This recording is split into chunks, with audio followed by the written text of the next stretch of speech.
உலகெல்லாம் பயணம் செய்தும் உண்மையை காணவில்லை.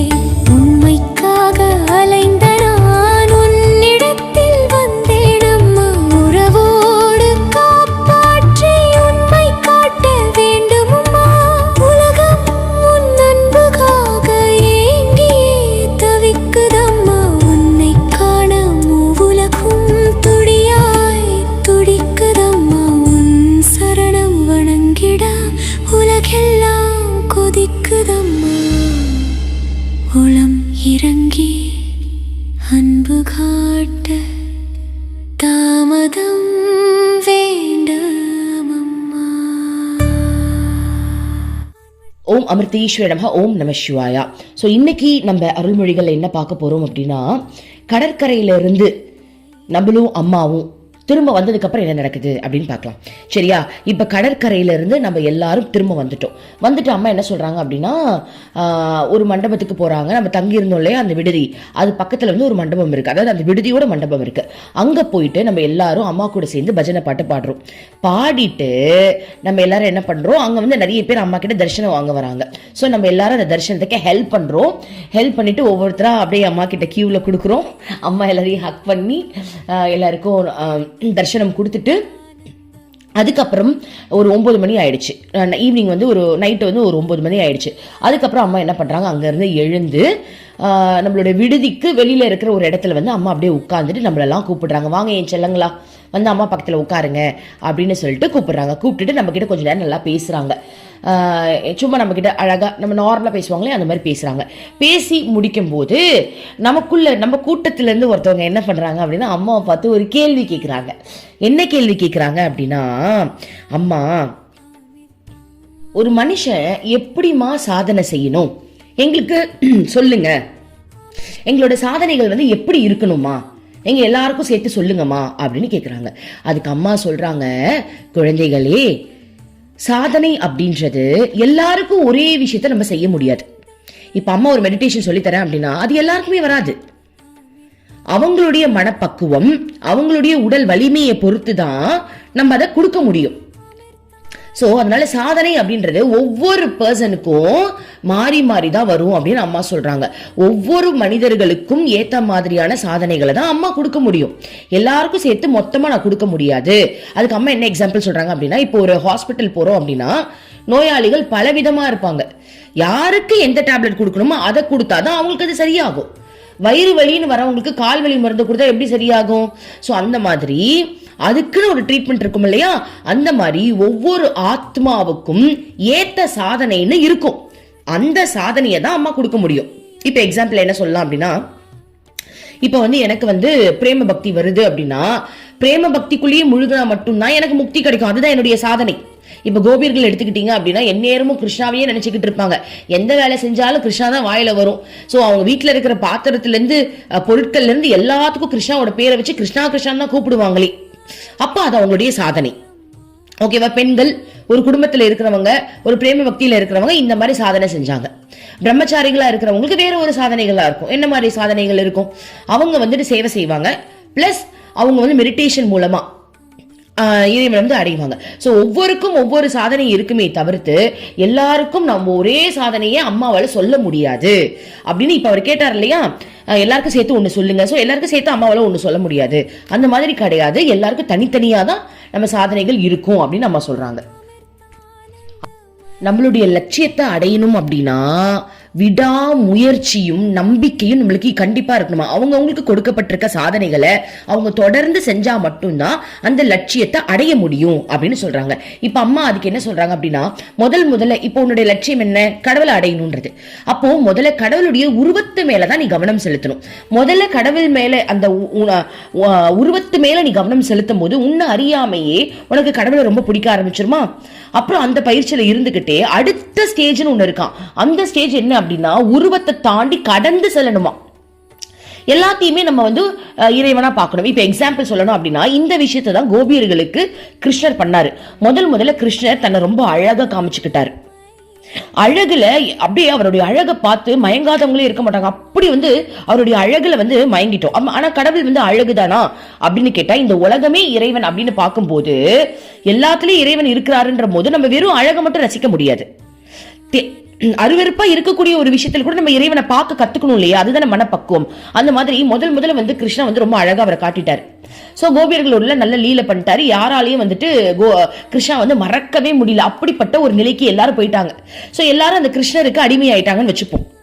ஓகேவா? கிருஷ்ணர் தான் ரொம்ப பிடிக்கும் அப்படின்னு ஆயிட்டாங்க. ஒரு ஸ்டேஜ்ல கிருஷ்ணா அந்த இடத்துல இருந்து கிளம்பி இனிமேல் நான் வரமாட்டேன்ற அந்த நிலை வரும்போது தன்னை அறியாமையே அவங்களுக்கு கிருஷ்ணருடைய முகம் மறந்து அனைத்தும் கிருஷ்ணனா தெரிய ஆரம்பிச்சிட்டாங்க. புரியுதுங்களா? அதனாலதான் பருப்பு டப்பா எடுத்தா கூட கேசவா, பால் எடுத்தா கூட மாதவா அப்படின்னு பேரை மாத்தி மாத்தி ஒவ்வொரு பொருளையும் உங்களுக்கு கிருஷ்ணன் தான் தெரிஞ்சாங்க. ஏன்? சோ அது அம்மா சொன்ன மாதிரி கரெக்டா வந்துருச்சா? முதல்ல இறைவனை நம்ம உருவத்தால பாக்குறோமா, அந்த பிணைப்பு வர வர வர வர ஒரு ஸ்டேஜ்ல ஒரு ஏக்கம் நமக்கு உருவாக ஆரம்பிக்கும் போல் இருக்கு. அதுக்கப்புறம் அனைத்திலும் இறைவன் தெரிய ஆரம்பிப்பாங்க. சோ இந்த ப்ராசஸ் தான் கிருஷ்ணர் வந்து கோபியர்களுக்கு கொடுத்தாரு. அதேதான் அம்மா சொல்றாங்க, முதல்ல நீ வந்து உருவ வழிபாடு, உருவத்தின் மூலமா தான் இறைவன் அடைய முடியும். அதுக்கப்புறம் அதை தாண்டின நிலையான அந்த பரபிரம்ம நிலை, எல்லாத்திலையும் இறைவனை பார்க்கக்கூடிய அந்த ஒரு பிராக்டிஸ்குள்ள நம்ம போகணும்னு அம்மா சொல்றாங்க. அப்படிப்பட்ட நிலையை நம்ம அடையணும் அப்படின்னா வெறும் சாஸ்திரங்களை படிச்சு மட்டும் அதை அடைய முடியாது. அது உணர்வுகள் சம்பந்தப்பட்டது, அது எப்படி சொல்றது, அந்த பக்தி சம்பந்தப்பட்டது. அப்படிப்பட்ட அந்த உணர்வு நிலையை அடையும் போதுதான் நம்மளால எல்லாத்துலயுமே இறைவனை பார்க்க முடியும். கரெக்ட் தானே? இப்ப எக்ஸாம்பிள், இப்ப வந்து நம்ம ஒரு புத்தகத்தை பார்த்து படிக்கிறோம். இறைவனை வந்து உருவத்துல மட்டும் பார்க்க கூடாது, பரபிரம்மமா அனைத்திலும் நம்ம பார்க்க கத்துக்கணும். இதை என் வாயால நான் 10 பேருக்கு சொல்றேன். ஆனா என்னால அது பார்க்க முடியுதா? பார்க்க முடிஞ்சாதானே நான் அதை படிச்சதுக்கான அர்த்தம். வாயில மட்டும் 10 பேர்கிட்ட சொல்லிட்டேன் அப்படின்னா எனக்கு அது தெரிஞ்சிருச்சுன்னு அர்த்தமா? கிடையாது இல்லையா?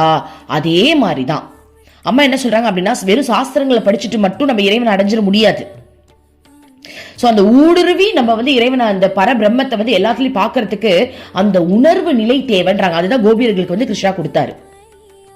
அம்மா இதுல ரொம்ப முக்கியமான விஷயத்த என்ன சொல்றாங்க அப்படின்னா, நம்ம வெறும் சாஸ்திரம் படிக்கிறோம் இல்லையா, அது படிக்கிறது மட்டும் பத்தாது, அந்த உணர்வு நிலையை நீ அடையணும்னு சொன்னாங்க இல்லையா. அதுக்கு அம்மா என்ன சொல்றாங்க அப்படின்னா, நீ எந்த வேலை செஞ்சுட்டு இருக்க அப்படின்றதுல நீ கவனம் செலுத்த வேண்டாம்.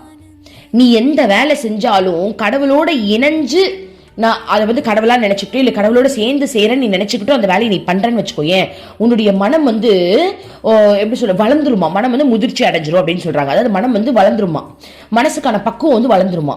அப்போ நீ எல்லாமே எல்லா செயலுமே எந்த வேலை செஞ்சாலும் சரி இறைவனோட சேர்ந்து செய்யற அப்படின்னும் போது அந்த பக்குவம் வருது இல்லையா.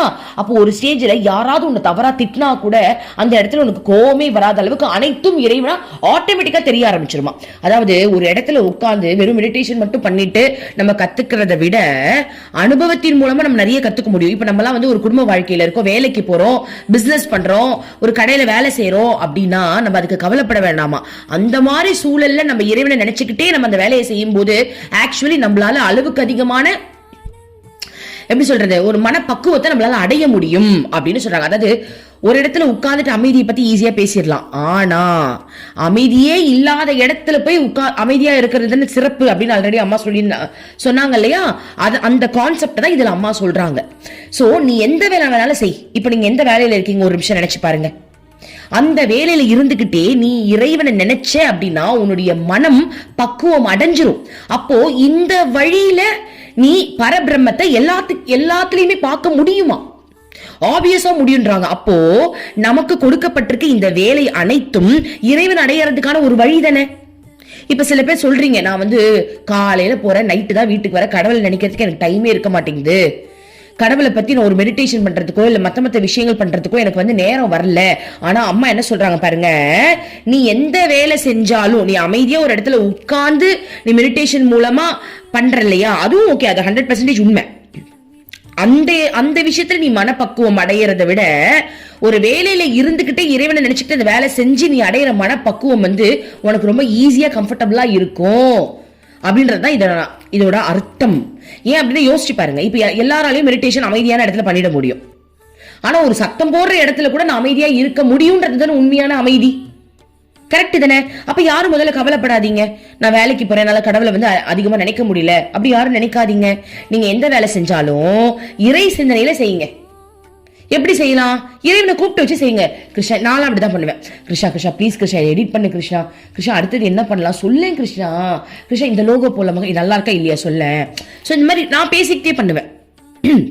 இல்ல ஒரு முக்கியமான வேலை இருக்கு, அந்த டைம்ல என்னால பேச முடியல, நான் வந்து ஒரு சைலண்டான ஒரு வேற ஒரு விஷயத்த பண்ணிட்டு இருக்கேன்னா கூட என் மனதளவில் நான் வந்து என்னோட இறைவன் வந்து கேட்டுக்கிட்டே இருப்பேன். இது பண்றது ஓகேவா, நீயே பண்ணு கிருஷ்ணா ப்ளீஸ் கிருஷ்ணா, எனக்கு இது ஒன்றும் தெரியல கிருஷ்ணா ப்ளீஸ் கிருஷ்ணா அப்படின்னு நான் வந்து இறைவனை கூப்பிட்டுக்கிட்டே இருப்பேன். சோ நீங்க என்ன வேலை செய்றீங்களோ அதுக்கு ரிலேட்டடா இறைவனை எப்படி அதுல கம்பேர் பண்ண முடியும்னு பாத்துக்கிட்டு நீங்க அதை பண்ணிக்கோங்க. அப்படி பண்ணும்போது உங்களுக்கு மனப்பக்குவம் ரொம்ப ஈஸியா கிடைக்கும்ன்றாங்க. புத்தகத்தை நீ ஒரு இடத்துல படிச்சுக்கிட்டு இருக்கிறத விட இந்த மாதிரி செயல்ல இறங்கி நீ இறைவனோட செய்யும் போது மனப்பக்குவம் உனக்கு ஈஸியா கிடைக்கிறதுனால நீ ஒரே உருவத்துல இறைவனை பார்க்க மாட்ட, அனைத்திலும் இறைவனை பார்க்கக்கூடிய தன்மை உனக்கு மிக எளிமையா வரும் அப்படின்னு சொல்றாங்க. அப்போ நம்ம எல்லாம் வந்துட்டு நல்ல ஒரு நிலைமையில தான் இருக்கும்னு நினைச்சு நம்ம சந்தோஷப்பட்டுக்கணும். சோ அம்மா என்ன சொல்றாங்கன்னா, முற்பிறவில நீ எந்த சாதனையை செஞ்சுட்டு வந்தியோ அந்த சாதனையை இப்ப செஞ்சா மட்டும்தான் உன்னால அது எளிமையா பண்ண முடியும். இப்ப எக்ஸாம்பிள், நான் வந்து முற்பிறவில வந்து கிருஷ்ணாவை லவ் பண்ணேன் அப்படின்ற பாவத்துல இருந்தேன் அப்படின்னா இந்த பிறவிலையும் நான் அதை பண்ணா மட்டும்தான் எனக்கு வரும். நான் பிரேம பக்தியில இருந்தேன் அப்படின்னா அந்த பிரேம பக்தி எனக்கு கொடுத்தாதே எனக்கு அது கரெக்டா வரும். இல்ல நீ வந்து பிரேம பக்தி உனக்கு செட் ஆகாது, பக்தி மார்க்கம் உனக்கு வேண்டாம், ஞான மார்க்கத்துக்கு வேணா, எனக்கு ஒண்ணுமே புரியாது. புரியும், இப்ப நம்ம படிச்சு புரிஞ்சுக்கிறோம் இல்லையா, ஆனா உணர்வு ரீதியா அது நம்மளுக்கு புரியாது. காதலை பத்தி ஈஸியா பாடம் எடுக்கலாம், ஆனா அதை உணரணும்ல. அந்த காதல் வழினா என்ன, அந்த காதல் அனுபவத்தை வந்து வாழ்ந்ததான் நம்மளுக்கு தெரியும். வாயில படிச்சதை வச்சு நம்ம சொல்ல முடியுமா? அதே மாதிரிதான். அப்போ அம்மா என்ன சொல்றாங்கன்னா, முற்பிறவில நீ என்ன சாதனைகளை செஞ்சியோ அதை வச்சுதான் உனக்கு இந்த பிறவில அந்த அதே சாதனைகளை வந்து அம்மா உனக்கு கொடுப்பேன். ஓகேவா? ஆனா நீ எந்த சாதனை செஞ்சாலும் அன்பு ரொம்ப முக்கியம்னு அம்மா சொல்றாங்க. நீ எந்த சாதனை, அதாவது நீ எந்த சாதனையை அம்மா நான் உனக்கு கொடுக்கறனோ அந்த அந்த சாதனையை செய்யறதுல உனக்கு அன்பு இருக்கணுமா. அந்த சாதனை செய்யறதுல அன்பு இருந்தா மட்டும்தான் அந்த சாதனையை உன்னால கரெக்டா செய்ய முடியும்னு அம்மா சொல்றாங்க. ஓகேவா? இப்ப எக்ஸாம்பிள், இப்ப என்னோட சாதனை என்ன, நான் வந்து கிருஷ்ணாவை லவ் பண்றது என்னோட சாதனை. அப்போ அதுல அன்போட நான் கிருஷ்ணாவை என்னைக்குமே அந்த லவ் பாவத்திலேயே அவரோட நான் அந்த எல்லா வேலைகளையும் செய்யறதா இருக்கட்டும், அவங்களுக்கு தனியா டைம் ஸ்பெண்ட் பண்றதா இருக்கட்டும், மெடிடேஷன் மூலமா விஷுவலைசேஷன் அவரோட வாழ்றதா இருக்கட்டும், இதெல்லாம் என்னுடைய சாதனை. இதெல்லாம் நான் அன்போட செஞ்சா மட்டும்தான் என்னால. அது ஆக்சுவலி அன்போட செய்யணும் இல்ல, அது ஆக்சுவலி நான் பண்றதே அன்புதான். பிரேம பக்தின்றது என்ன, நம்மள அறியாமே அதுல அன்பு வந்துடும். ஆனா பக்தி, அந்த அன்பு இல்லாம ஐயோ 6 மணி ஆயிடுச்சு மெடிடேஷன் பண்ணும்பா, ஐயோ கடவுளே இப்பதான் ஆபீஸ் வர லேட் ஆயிடுச்சு, 5 நிமிஷம் மிஸ் ஆயிடுச்சே அப்படின்லாம் நீங்க உட்கார்ந்து பண்ணீங்கன்னா ஒண்ணுமே பண்ண முடியாது. அதுல அன்பே இல்லை. அதாவது அன்போட நம்மள அறியாமையிலே அதுல அன்பு வரணும்ன்றாங்க. சரியா? இந்த விஷயம் நான் பண்ண போறேன்னும் போது நம்மளுக்கு அன்பு வரணும். லேட்டா ஆனா என்ன, அதெல்லாம் ஒண்ணு இல்ல. அது எப்படி, அது ஒரு சுகம் தெரியுமா? நான் ஆபீஸ் போயிட்டு இப்படி மெடிடேஷன்ல வந்து உட்கார்ந்தேன்னு வச்சுக்கோங்க, வாவ் அது அப்படி இருக்கும். அதுதான் அன்பு. அந்த அந்த அனுபவம் இருக்கு இல்லையா, அது நம்மளுக்கு பிடிக்குது இல்லையா, அதுதான் அன்பு. ஆனா அதை விட்டுட்டு ஐயோ 6 மணி போச்சு மிஸ் ஆச்சு, இனிமேல் நான் எங்க இருந்து வந்து புடிச்சிட்டு வர்றது இந்த சைலன்ஸ அப்படின்னு சொல்லிட்டு உட்கார்ந்துட்டு அது வந்து கடமையா இந்த டைம்ல இதை நான் செய்வேன்ற ஒரு கடமையோட நீ செஞ்ச அப்படின்னா அதுல பலன் கிடைக்காது. அதான் சொல்றாங்க, நீ எந்த சாதனை செஞ்சாலும் அன்பு ரொம்ப முக்கியம்னு சொல்றாங்க. சோ அம்மா என்ன சொல்றாங்க அப்படின்னா, நீ எந்த சாதனை செஞ்சாலும் சரி, இப்ப எக்ஸாம்பிள் தியானம் செய்யற அப்படின்னா அந்த தியானத்துல அன்பு இருக்கணும். பஜனை பாடுற அப்படின்னா அந்த பஜனையில அன்பு இருக்கணும். புரியுதுங்களா? இப்ப எக்ஸாம்பிள் பஜனை பாடுறோம், நான் தப்பா பாடிட்டேனா கரெக்டா பாடிட்டேனா அப்படின்றதுல கவனம் செலுத்துறோம் அப்படின்னா அது அன்பு கிடையாது. அது வந்து 4 பேருக்கு நான் நல்லா பாடணுன்ற ஒரு சுயநலமான எண்ணம், அது இருக்கக்கூடாது. அன்பு இருக்கணும். இப்ப நம்ம வந்து இறைவனுக்காக ஒரு பாட்டு பாடுறோம், கிருஷ்ணாக்காக ஒரு பாட்டு பாடுறோம் அப்படின்னா அதுல அழகு இருக்கோ இல்லையோ அவனை ரசிச்சு பாடணும். புரியுதுங்களா? ஒவ்வொரு பாடல்லையும் அந்த உண்மைத்துவம் இருக்கணும், அந்த அன்பு இருக்கணும். அதுதான் அன்புன்னு சொல்றாங்க. நான் லிரிக் வந்து கரெக்டா பண்ணிட்டேனா, இந்த டைம்ல வந்து நான் தாளத்தை கரெக்டா தட்டுறேனா அப்படின்றதுல மட்டும் கவனம் செலுத்தக்கூடாதான், அந்த அன்போட இருக்கணுமா. அந்த அந்த பஜனைன்றது நம்ம இறைவனுக்காக நம்மளுடைய உணர்வுகளை தானே பாடல் வழியா வெளிக்காட்டுறோம். அப்ப அதுல அன்பு இருக்கணும் இல்லையா, அதுதான் அம்மா சொல்றாங்க. சோ பஜனையா இருந்தாலும் சரி, தியானமா இருந்தாலும் சரி, ஓகேவா, நீ சில மந்திரம் ஜபிக்கிறதா இருந்தாலும் சரி, அதுல அன்போட ஆசை ஆசை ஆசையா நீ பண்ணும் போதுதான் அந்த சாதனைக்கான ரிசல்ட் வந்து நம்மளுக்கு கிடைக்கும் அப்படின்றாங்க. அதனால அம்மா என்ன சொல்றாங்க அப்படின்னா, உன்னுடைய சாதனை என்னன்றத உன் சத்குரு கிட்ட தான் நீ கேட்டு தெரிஞ்சுக்கணும். அதுக்கு சத்குரு மிகவும் அவசியம்னு சொல்றாங்க. ஸோ நல்லா நோட் த பாயிண்ட். சத்குரு தான் அவசியம். சாதாரண குருவுக்கு அது வந்து தெரியாது, நம்மளுக்கு என்ன வேணும், நம்மளுக்கு எந்த பக்தி சிறந்ததுன்னு சாதாரண குருவுக்கு தெரியாது. அவங்க ஒட்டு மொத்தமா என்ன பண்ணுவாங்க அப்படின்னா, எல்லாரையும் 100 பேர் இருக்காங்க, 100 பேரையும் உட்கார வச்சு பிராக்டிஸ் பண்ணீங்களான்னு கேட்பாங்க. ஆக்சுவலி ஒவ்வொருத்தருக்கும் ஒவ்வொரு பிராக்டிஸ் இருக்கும். அது சத்குருவுக்கு தான் தெரியும். ஏன்னா சத்குருவால மட்டும்தானே, சத்குருனா யாரு? கடவுள் தானே சத்குரு. கடவுளுக்கு தானே ஜாதகமே தெரியும்.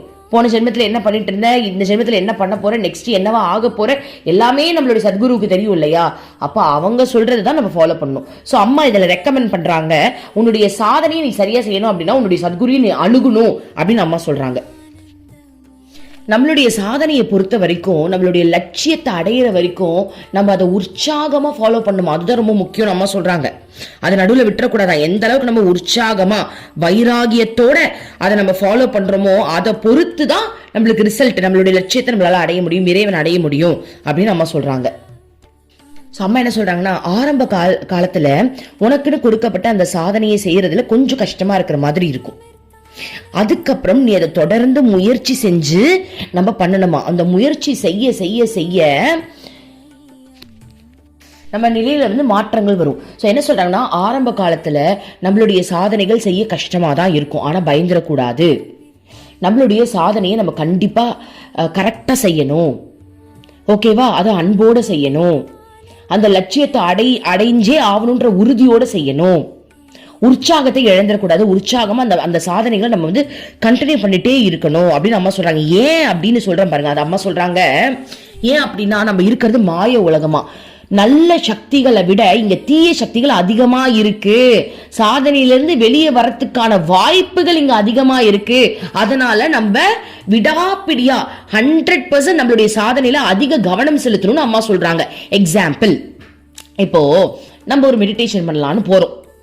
3 நாள் மெடிடேஷன் பண்ணோம். 4வது நாள் பண்ணும்போது நம்மளுடைய தீவிரம் கம்மியாகுது. அப்ப என்ன பண்றோம், மெடிடேஷனே வர மாட்டேங்குது, அப்படி வந்தாலும் எனக்கு ஒழுங்கா ஃபீலிங்ஸ் எல்லாம் வரவே மாட்டேங்குது அப்படின்னு சோர்ந்துடக்கூடாதான், ட்ரை பண்ணணுமா. ஸோ நம்மளுக்குள்ளேயே மாற்றங்கள் வருது. ஓகே, அது ஒரு பக்கம் இருக்க, இன்னொரு பக்கத்துல வெளியில இருந்து இந்த மாயை நம்மள வீசுமா. இப்ப எக்ஸாம்பிள் சொல்லணும் அப்படின்னா, நீங்க மெடிடேஷன் உட்காரும் போது ஒரு போன்ல ஜஸ்ட் ஏதாவது ஒரு விஷயம் பார்த்துட்டு உட்காரலான்னு போனை பார்த்தீங்க அப்படின்னா உங்களை அறியாமையே நீங்க போனுக்குள்ள முழுகிடுவீங்க. இதெல்லாம் தீய சக்தி தான். சோ நல்ல சக்தியை விட தீய சக்திகள் நம்மளை சுத்தி அதிகமா இருக்கு அப்படின்னா, அதற்கு நம்ம இந்த போனை கூட நம்ம ஒரு எக்ஸாம்பிளா எடுத்துக்கலாம். நம்மள வந்து அந்த விஷயத்துல இருந்து வெளில கொண்டு வருது.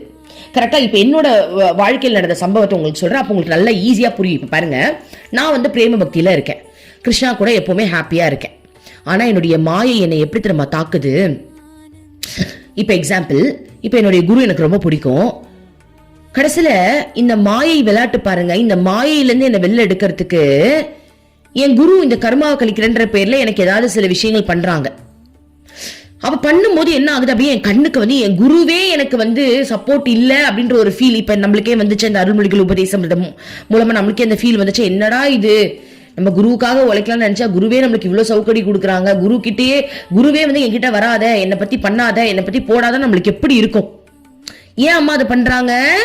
ரீசன் இருக்கு. இந்த மாயை உலகம் என்ன பண்ணுது அப்படின்னா, தீய சக்திகள் நிறைய இருக்கு. அதுல வந்து நிறைய எப்படி சொல்றது, நம்ம போட்டோம் அப்படின்னா இப்ப எல்லாரும் அதை ஃபாலோ பண்ணி சம்பாதிக்கிறதுக்கு வாய்ப்பு இருக்கு. கரெக்ட் தானே?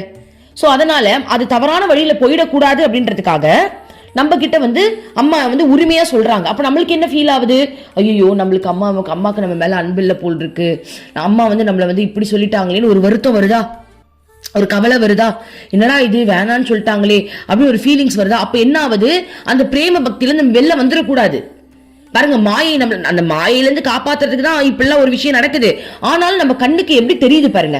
ஒரு தாய் வந்து ஒரு குழந்தைய வந்து என்னைக்குமே அரவணைப்பாங்க. ஆனா நம்மளுக்கு எப்படி தெரியுது, எட்டி ஒதுக்கிற மாதிரி தெரியுதா?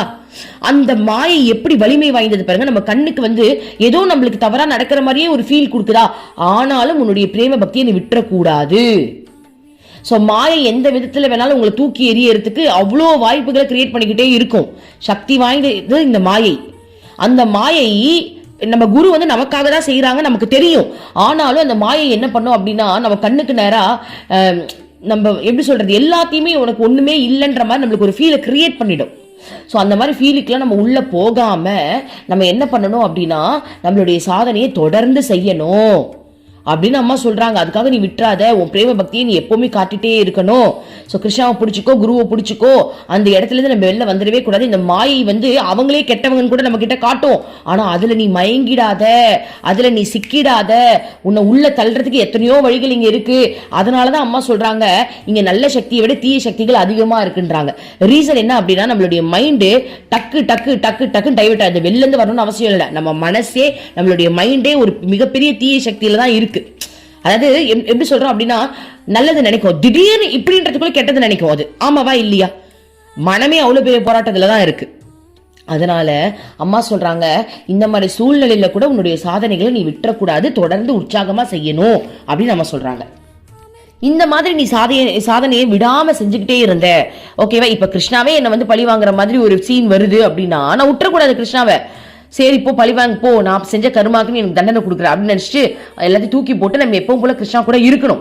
அப்படி இருக்கும் போதுதான் நம்மளால வந்துட்டு அடுத்த நிலைக்கு போக முடியும். ஸோ இந்த மாதிரி நம்ம இருந்துட்டோம், அந்த டெஸ்ட்ல எல்லாம் பாஸ் ஆயிட்டோம் அப்படின்னா நம்மளுடைய சாதனை வந்து எப்படி மூச்சு விடுறது நம்மளுக்கு ரொம்ப எளிமையா ஈஸியா இருக்கோ, அதே மாதிரி நம்மளுடைய சாதனைகள் வந்து நம்மளுக்கு செய்யறதுக்கு ரொம்ப சுலபமா மாறிடுமா, அவ்வளோ ஈஸியா ஆயிடுமா. ஸோ இந்த மாதிரியான விஷயங்கள்லாம் நம்ம மீண்டு அந்த சாதனைகள் விடாம நம்ம பிடிச்சிக்கிட்டே வந்தோம் அப்படின்னா ஒரு ஸ்டேஜில் நம்மளால சாதனைகள்லாம் என்ன, அவங்கவுங்க சாதனைகள். இப்போ என்று வந்து பிரேம பக்தி, என்னுடைய பிரேம பக்தியை நான் விடவே கூடாது, அம்மா மேல இருக்கிற அந்த பக்தியை வந்து நான் விட்டுறவே கூடாது.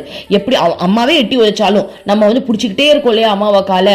ஸோ அதுதான் என்னுடைய சாதனை. அதை நம்ம பண்ணும்போது ஒரு ஸ்டேஜில் நம்மளுக்கு அது மூச்சு விடுறதுக்கு எவ்வளோ ஈஸியாக இருக்கோ அந்த மாதிரி ஈஸியாக நம்மளால அந்த சாதனைகளை செய்ய முடியுன்ற அளவுக்கு நம்ம மாறிடுவோம் அப்படின்னு நம்ம சொல்றாங்க. மனமே உனக்கு சொந்தம், ஒருவரும் இல்லை என்ற உண்மையை ஒரு நாளும் நீ மறந்திடாதே.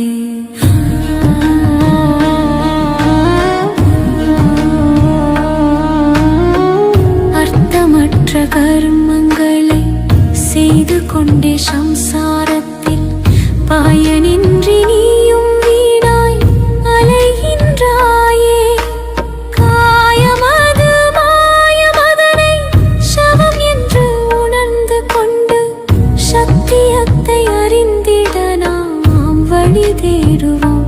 நிலையில்லா உலகினை நிஜமென்று எண்ணிடாதே, மெய்ப்பொருளாம் அந்த சக்தி என்றும் ஒன்றுதான்.